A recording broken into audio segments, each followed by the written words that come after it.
The Buddha continues. Tathagatas employ two kinds of powers for instructing bodhisattvas. Firstly, the power to appear in bodily form and speak to them in samadhi. Secondly, the power to anoint their foreheads. Bodhisattvas on the first level enter the light of the Mahayana Samadhi and Buddhas appear before them in bodily form.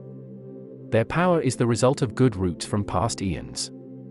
On the ninth level they appear on lotuses, surrounded by bodhisattvas, and are anointed by Buddhas.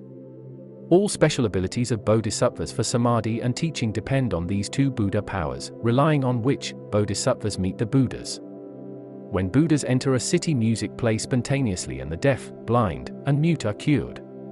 Tathagatas use these supporting powers so that bodhisattvas don't fall into the Shravaka level and to protect bodhisattvas on the 8th to 10th stage so that they come to full Buddhahood.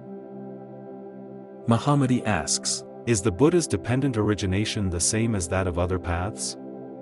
While the Buddha says, because of this, that exists, other schools see causation as gradual, with causes as giving rise to effects, and they don't see causes as becoming effects, and vice versa. The Buddha answers, my teaching is that things arise due to the conjunction of causes and conditions, within which the grasped and grasper are non-existent, and things are perceptions of one's mind. It is grasping and ignorance that results in mistaking things as existing and not existing. Mahāmati suggests, words exist because they must correspond to an existent thing. The Buddha replies, words can also correspond to things that don't exist, like tortoise hair. In some worlds, there are no words, but communication by sense. Mahāmati asks, why do non-Buddhists say speech is eternal? The Buddha answers, because of delusion. Delusions are eternal because they neither exist nor do not exist. Since different people see the same thing differently, they appear to some but not to others. Their characteristics are not destroyed, and so they are eternal. Only their projections are destroyed. Delusions are real in as much as the wise don't conceive of being confused. Likewise, if anyone slightly perceives a delusion, it is not Buddha knowledge and thus mistaken. They give rise to two lineages, the lineage of the fools, which arises from perceiving existence and non-existence, and the lineage of the wise, with three paths, which, in a sense, can be said to still arise from delusion, the Shravaka path, which arises from attachment to individual and shared characteristics. The Pratyeka path, which arises from attachment to aversion to individual and shared characteristics of delusion. And the Buddha path, which arising from the awareness of perceptions as mind only, external existence as non-existent, and non-projection of characteristics. The Buddha path thus arises by transforming awareness from delusion into suchness, and thus can be said to arise from delusion.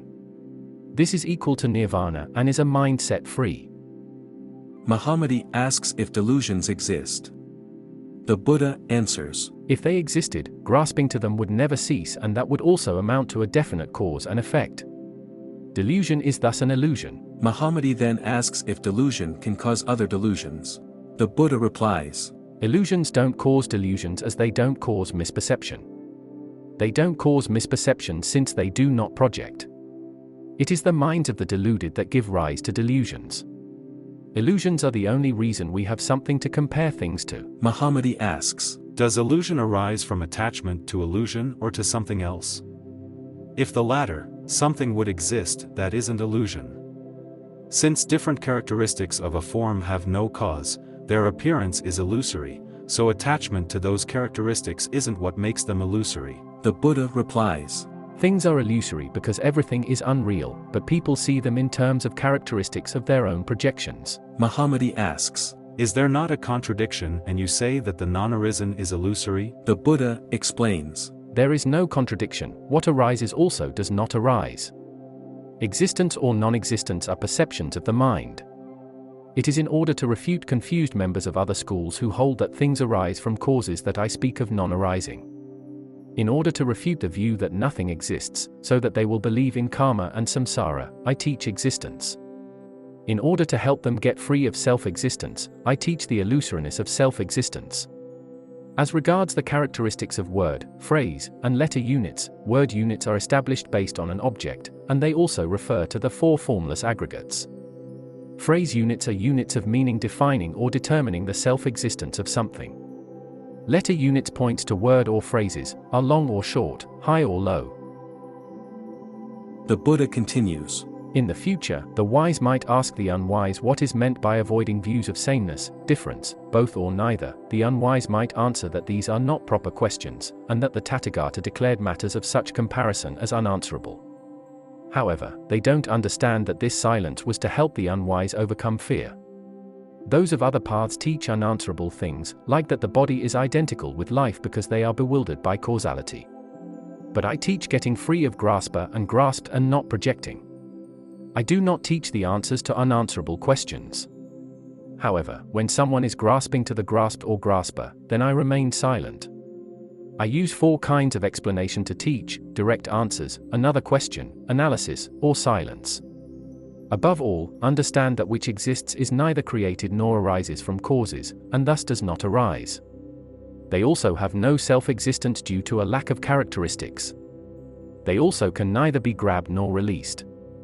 Likewise, as they cannot be found, they cannot cease to exist. Once a characteristic appears, its impermanence exists, and as long as its non-arising exists, thus it is permanent. As impermanence is permanent, all is permanent. Mahāmati asks the Buddha to teach the characteristics common to stream enterers. The Buddha explains. There are 3 levels of stream enterers and their attainments. First, the basic level, where they are reborn 7 more times at most. Second, the intermediate level, where they are reborn 3 to 5 more times before attaining nirvana. Third, the advanced level, where they attain nirvana in this life. Each level has 3 bondages at coarse, intermediate, and subtle levels. After reaching the subtlest of the advanced level, one attains arhatship. Their first level of bondage is belief in a self. Innate belief in a self is a result of the aggregates. When stream enterers contemplate the non-appearance of that which exists and doesn't exist, this belief ends and desires stop. Protected belief in a self is based on dependent or imagined reality, that is, grasping to the idea of non-existence of the self. Their second level of bondage is doubt. This is eliminated after ending belief in a self, not having doubts about the Dharma, and not having views about the teacher's purity or impurity. Their third level of bondage is attachment to rites and rituals. This is eliminated after seeing suffering and abandoning the idea that ascetic practices result in bliss. Then, they instead uphold precepts, become free of projection, and lead to personal realization. If stream enterers don't abandon the 3 bondages, they will believe in a self and continue to have desire and delusion. However, if they practice meditation, then through the bliss of samadhi, they stop lustful desire, they stop misdeeds of body and speech, and they don't end desire for nirvana. As for the second stage, once returners, they still have projections but not views about them. Due to their contemplation on forms, they can attain nirvana after rebirth in the form realm. As for the third stage, non-returners, they have visions of calamity about forms in the 3 times. They prevent projections from arising, they sever bondages, and then they are reborn in the formless realm, and from thence enter nirvana. The 4th stage, arhats, have no projections of meditations, samadhis, liberations, higher powers, masteries, afflictions, or sufferings. There are 3 kinds of arhats. The first kind are those who attain the one path to tranquility. The second kind are those who appear as arhats but perform bodhisattva practices. The third kind are those who are the projections of apparition Buddhas. One should know that the samadhi of cessation of sensation and perception is also nothing but a projection of the mind. The Buddha continued. There are 2 kinds of knowing. The first kind of knowing is knowing that examines. It focuses on the non-graspability of the self-existence of what exists and finds that they are beyond the 4 possibilities of sameness, difference, both, and neither. The second kind of knowing is knowing based on attachment to the characteristics of projection. By mastering these, one can attain awakening. The characteristics of projection are solidity, moisture, warmth, and movement of the 4 elements. Mentally, they are proposition, reason, characteristics, and example as foundations of falsehood. Thus, bodhisattvas should be versed in the 4 elements and their elemental forms. One should know that the 4 elements don't arise. That the distinguishing of names, appearances, and projections is distinguishing of the mind, thus see the 3 realms as devoid of elements, 4 possibilities, and selves. Moisture produces realms of water, energy of fire, movement of wind, divisible form as earth, with which comes space. It is mistaken that these give rise to the aggregates. Consciousness continues because of delight for these realms. The elements serve as conditions for elemental forms and also do not, since the elemental forms don't exist without the elements, but since if the elements arise together with nature, shape, location, and function, they don't do so with regards to what is formless, therefore, they are the projections of other paths and not ours. As for what characterizes the self-existence of the aggregates, they have no numbers or characteristics of numbers, that is to say, form is devoid of the four elements, which are projections. They are designations that are neither separate or not, just as a dream is neither separate nor not separate from the body. Get rid of projections and proclaim detachment, thus being free from the view of no self and attain the unshakable stage, the 8th bodhisattva level, and gain a mastery of samadhis and projection bodies. Being fully versed in the samadhi of the illusory, one will use one's powers and insights to help all beings, supporting them as the earth supports all that lives. The Buddha continued. As regards nirvana, followers of other paths claim nirvana is four things. Firstly, the non-existence of the self-existence of what exists. Secondly, the non-existence of the existence of characteristics. Thirdly, the non-existence of awareness of one's own characteristics and self-existence. And fourthly, the end of continuity of individual and shared characteristics of the skandhas. But I teach that nirvana is the cessation of projecting consciousness. However, while there are 8 consciousnesses, I speak of getting free of mind consciousness, the 6th, and not thought consciousness, the 7th, which creates perception of self and body.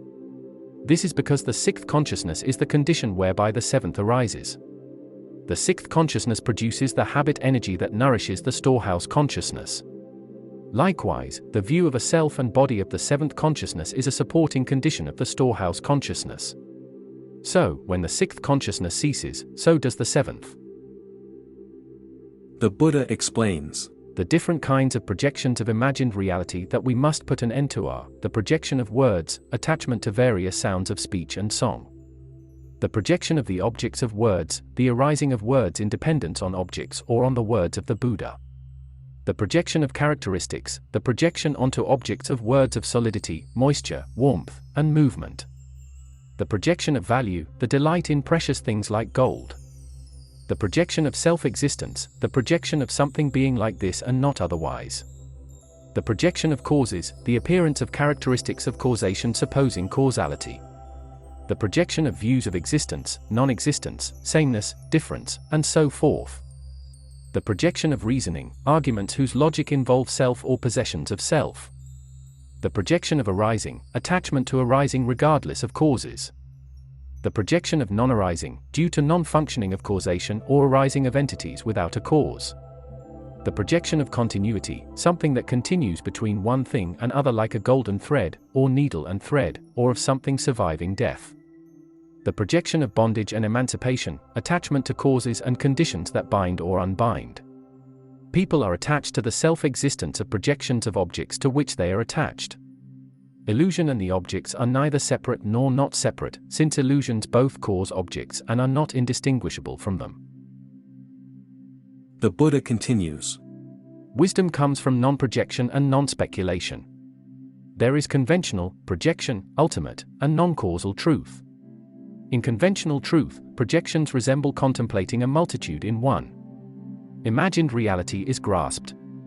Distinctions aren't real, characteristics are imperfect projections, they are mistakes from a bonded mind.